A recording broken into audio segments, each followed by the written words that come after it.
بسم الله الرحمن الرحيم، والصلاة والسلام على أشرف المرسلين سيدنا محمد النبي الأمين إلى يوم الدين. النهاردة معانا بعض العملات الكويتية، طبعا اللي هي 10 فلس أو 10 فلوس. العملات دي يا جماعة سنة 1990 تم صكها، كان قبل الغزو العراقي 1/8 سنة 90. طبعا العملات ديت طبعا تم الإلغاء، طبعا التعامل عليها الآن.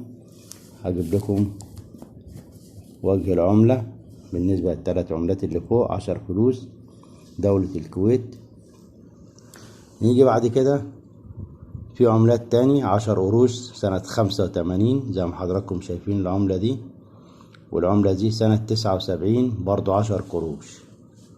نيجي بعد كده للعملات اللي هي تحت شوية، اللي هي 5 قروش، 5 فلس.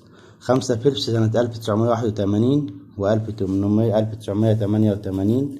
نجيب لكم الوجه الآخر من العملة اهو، دولة الكويت دي 5 فلوس. كل اللي تحت ده 5 فلوس يا جماعة.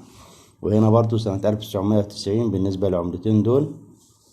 في عملتين تاني، واحدة سنة 88 واحدة 83. أما آخر عملة أو الأقدم عملة في العملات دي سنة 1977، وكلهم نفس الصك، مفيش حاجة متغيرة فيهم، نفس الصك بالنسبة للعملات 10 فلوس وال5 فلس بالنسبة للعملة الكويتية. طبعا العملة الكويتية كلنا عارفينها، هي عملة الدينار الكويتي.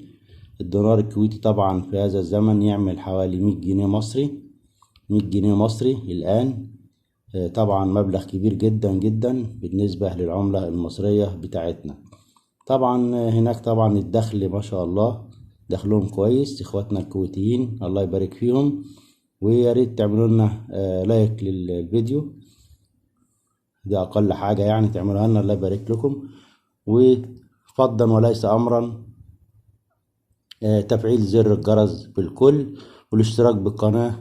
والسلام عليكم ورحمة الله وبركاته على المشاهدة. شكرا لحضراتكم.